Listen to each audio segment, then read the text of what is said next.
I did everything as a good wife to support him, moved cross countries, raised our children, paused my dreams, and supported him in his every dream and aspiration. Because that's what I thought a supported and loving wife, a partner, does. Even said yes to things that crushed my own soul. Because I loved him so much and believed we were forever. And yet, he left me. The night my husband packed his suitcase and said he don't want to with me anymore, and he left within an hour. My world shattered. My dreams crumbled. Something started happening to me in my belly. I started feeling nauseous. I started feeling nervous. I felt deeply painful. I felt traumatized. I felt betrayed. I felt cheated. After the promises you make, after the marriage you break, you take the vows to support and love one another through highs and lows of life, and you move away from the vows you have taken, from the promises you have made. It did not sit with my heart. It did not sit with my soul. How can somebody do that? Because I was not with that mindset that he was. It deeply hurted me. It deeply crushed my soul. But that was also the night my spiritual awakening began. In this video, I want to show you how your heartbreak is not a punishment, but a spiritual awakening. Through my own story of being left, I lost everything I thought who I was. I lost it all. And finding a deeper and stronger self that I found within, I didn't know existed. If you're spiritually inclined mom, recently went through a separation, heartbreak, divorce, and you want to heal at a soul level, hit the subscribe button now so you don't miss any of the videos I bring related to spiritual healing for spiritually inclined moms going through a painful heartbreak. I was the wife who did everything. I worked while he was studying. I paid off his student loans. Then we moved 9 times so that he could keep climbing the ladder. I became stay-home mom so our kids can find the stability, kids can have the love that they need from a nurturing mother. And I also accepted his ideologies, his thoughts, his dreams that were not my own, but I accepted them, thinking I am supporting him without understanding and subconsciously betraying my soul, as to speak. They were against my inner values, but yet I accepted him with all that he brought, from a place of love, from a place of acceptance, from a place of support, because that's what I thought a supportive wife does. So when he stood in our bedroom one weekend and said, I don't want to live with you anymore, and left within an hour, it felt like he didn't just leave me, he took my identity with him. He took part of myself with him. And I felt I have no purpose to live. I have nothing. I lost everything because he was my everything. That's how I grew with him. That's how I attached myself with him. I felt betrayed. I felt discarded. I felt completely broken. I started therapy, did all the right things, and still was crying deeply behind the closed doors. While driving, while showering, I was not able to stop myself from not feeling that pain. It wasn't until I truly understood the spiritual healing things started to shift for good. Within 4 to 5 months, my inner world started to ground. My inner world started to feel calm. I can only call it a blessing. That some kind of force came to save me. Today, I'm not the abandoned wife. I'm not the abused wife. But I am a soul, a woman who knows her identity, that she's a soul first. She's a soul who is peaceful, who is anchored, who is guided, who is protected, who is supported, who is supportive, who is loved, who is cherished, even while life is unfolding. Life can unfold, things can happen, but that doesn't change me, who I feel, and who I have become as a soul. And those are my anchoring guards. Hi, my name is Ashima, and I have been married for 18 years, which I thought is a thriving marriage. But here it goes. Year 6 into the marriage, I was visiting my parents overseas with my baby, and my husband brought a girl over at my house for a week. And when I returned, he told me all about it. He also told me that he is into BD blank M, and he has some sexual desires and fantasies that he liked to do. But with my knowledge, boy, it hurt me very badly. You can see it crushed my heart. I cried for months and months. It was not settling with me. And then he shared he do not want to do it behind my back. He is telling me all this so that I don't feel that I am cheated. But in a way, it was, right? And then he also brought up the concept of swinging that he would like to have with my permission because we are a couple and he do not want to do anything behind my back. But it took me 6 years to accept this and to understand and to forgive him for the hurt he caused, the cheating I felt. Once I accepted, I told myself that he's not doing it behind my back. He's asking his partner to be involved in, so nothing wrong with that as long as I'm supporting my partner. And I have been a devoted wife. I was a giver at heart and I deeply loved him. So from that place, I accepted that he is asking for my agreement into this. Then little bit into it, it did not settle with my soul. So I said, I cannot do this anymore. I don't want to be involved into all the things that you are bringing to me because they are not mine and it's not settling with my soul. So he said, okay, but then I would like to continue the BD blank M and I'm a giver. So I'm going to accept just because I gave him a big benefit of doubt that he's not doing it behind my back. 3 months into it, then he came home and he said, oops, now I love this girl. I had no choice but to accept it again. Didn't thought that he would bring third person into our life. I did everything from a place of deep love for him and a heart of a giver.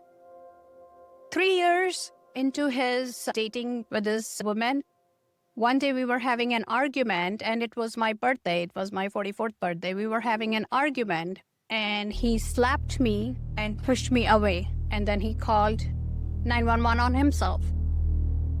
Of course, he got arrested because I had the marks on my body. And when they were arresting him, taking him away, I started getting very nervous. I told the officer that please release him. I love him. I want him back. He's a nice guy. And the officer says, this statement of yours will help him greatly with his case. And I said, yes, I do not want to press any charges. Please relieve him. He's up. Then next day, I was interviewed by the officers multiple times, asking my statement and seeing if I wanted to press charges against the domestic violence. And I was saying the same thing. I love him very much. I want him back. He's a nice person. So that day, late night, he came back home. I did not know. I was sleeping upstairs in my bedroom. He slept downstairs. The entire week he slept downstairs. He did not talk to me. And that Saturday morning, I was getting ready in my bedroom. He came upstairs and he started packing his suitcase. I had no clue. And I asked him, "Why are you packing? Where are you going? What's your plan?" Then he drops the bomb that he do not want to live with me anymore. And bam, within an hour, he packed his suitcase and he left. So you can see how devastatingly it hurt me, it traumatized me. I felt betrayed, I felt cheated because I gave him so much, I accepted of him so much. And this is how it had to end. This is how he had to respect my feelings, my genuine deep love for him. So I was devastatedly hurt very badly. I was traumatized, and then I self-healed spiritually within 4 months, and I rebuilt my life from soul up. If you're given everything and you're heartbroken, you have been left, you have been betrayed, you have been cheated, keep watching this video. This will help you see your heartbreak from a spiritual lens, and it will help you understand why your pain is becoming into an awakening, why your pain is a blessing in disguise, why your pain might be the beginning of an awakening, not the end of your story. Step 1, when the life you built collapses. For years, my identity was wrapped around him, supported him with his dreams, aspirations, career, became a stay-home mom for 14 years, so my kids can feel the love they deserve from a parent, from a mother. I even accepted things and his lifestyle aspirations that were not my own, but I adopted them, I accepted them from a place of being a supportive wife, a best friend, a lover, a companion, a supporter, somebody who is lifting him, who is supporting him in all his dreams, aspirations, careers, ideologies, thinking, and said yes to his request regarding sexual and non-traditional relationship dynamics that conflicted with my own spirit. And I had to accept him having a girlfriend because I loved him deeply. I betrayed my own soul in the name of love because I thought I have to keep giving for this love to last, for this relationship to last. But you see how that giving was misused? You will discover in this video. When he said, "I don't want to live with you anymore," I felt my life has collapsed in one sentence. 18 years of togetherness, 18 years of marriage, family, just collapsed, withered away. But spiritually, it was a collapse of a false identity. Heartbreak often destroys the parts that were built on other people's expectations, beliefs, dreams, thoughts. So the soul can finally say, "Now, tell me, who are you really?" Have you ever felt like you have been left by someone and your identity collapsed, your world shattered, your life changed suddenly? If yes, tell me in the comments. I would like to know. If you're ready to begin your soul level healing journey, I've created a free guide that you can download. It's in the description box below. Transmuting Grief into Golden Light. It will tell you why your healing must begin at soul level and how changing your spiritual energy can heal you at the deepest root level. Step 2, why therapy isn't enough and your soul starts speaking. I did everything what most people do. I started doing a therapy. I started crying in therapy sessions, crying in bathrooms, was crying while I was driving, couldn't go to bed. My heart would race, my mind would spiral. Therapy helped me talk, but the pain in my chest at 2 a.m., my heart racing, my mind spiraling, my soul was screaming in pain, that didn't go away. That's when I realized my soul was asking for a meaning and connection through this pain. That's when I discovered my spiritual awakening began. When therapy can't touch the deepest aspects of your pain, you start seeking answers about soul contracts, karma, identity, and your relationship with God. The pain becomes a doorway to your spirit. Have you ever felt like you're doing everything right? You're doing the healing, you're doing the therapy, you're doing the journaling, yet your soul is screaming? Let me know in the comment section below. Comment, soul is hungry. Step 3, from abandoned wife to an awakening soul. At first, I saw myself as an abandoned wife, the woman who gave everything and still wasn't enough.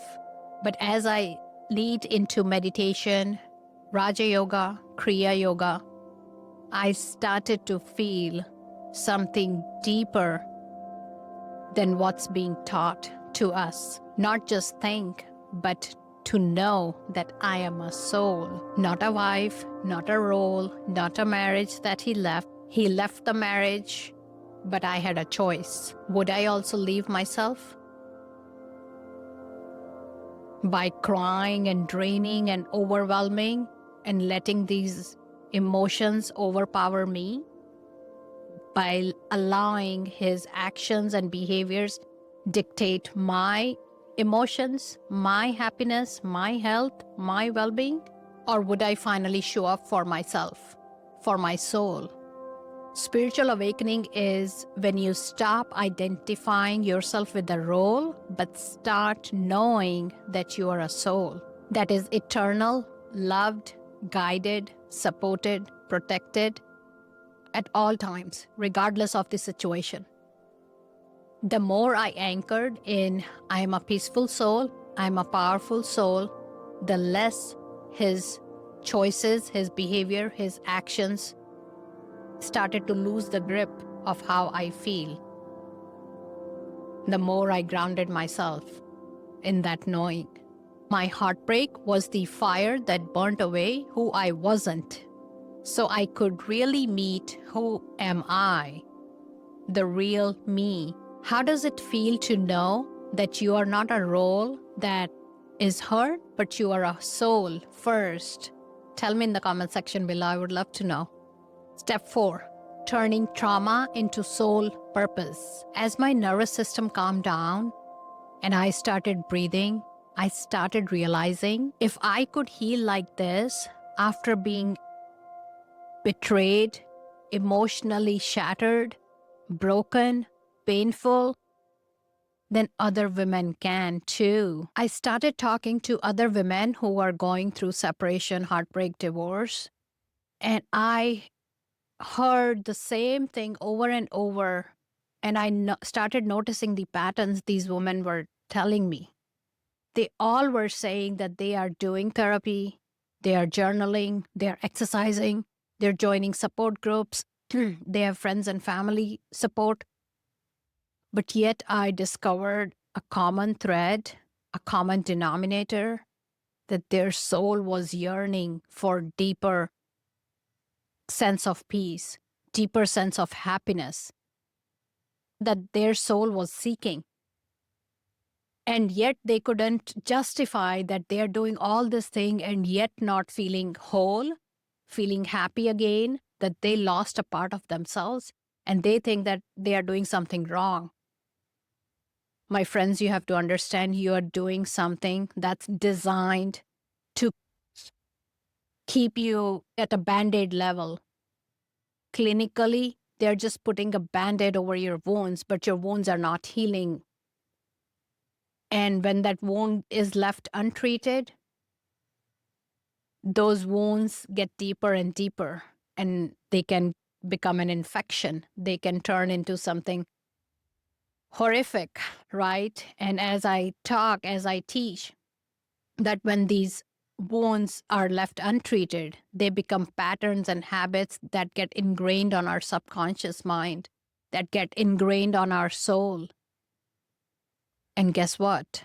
when our body leaves this life, the soul carries the habits, the patterns, the behaviors, the karma, the deep ingrained stuff, the sanskaras we have ingrained on our soul is what the soul takes with it. And it takes it to the next lifetime and plays that CD because it has recorded all that stuff. So understand the significance of how crucial it is to heal when you become aware and conscious of this fact. They still felt restless, anxious, starved from peace. That's when my heartbreak stopped being what just happened to me and started becoming what I am here to help heal. Spiritual awakening doesn't mean the pain never happened. It means the pain becomes a portal into your purpose. You start asking, how can my story become medicine for someone else? When your heartbreak becomes part of your soul's service, it loses its power to define you and becomes fuel for your evolution. If part of you senses that your pain might be here to grow you, even if you don't fully see how yet, type, I am willing to awaken. If you're ready to begin your soul level healing journey, I've created a free guide that you can download. It's in the description box below. Transmuting Grief into Golden Light. It will tell you why your healing must begin at soul level and how changing your spiritual energy can heal you at the deepest root level. And if you want a healing guidance, applying these spiritual principles, healing at a root level, you can book a call with me. The link is in the description box below. We will map out what your soul needs, where you are, and where you want to go. So it helps you achieve the transformation that you are after. The link to talk to me is in the description box below. If this video helped you see why therapy sometimes may not be enough and why soul level healing matters so much, watch my next video. When therapy isn't enough, how I found root level spiritual healing during separation. It's the next step in this journey. Thank you for watching. See you in the next video. Bye for now.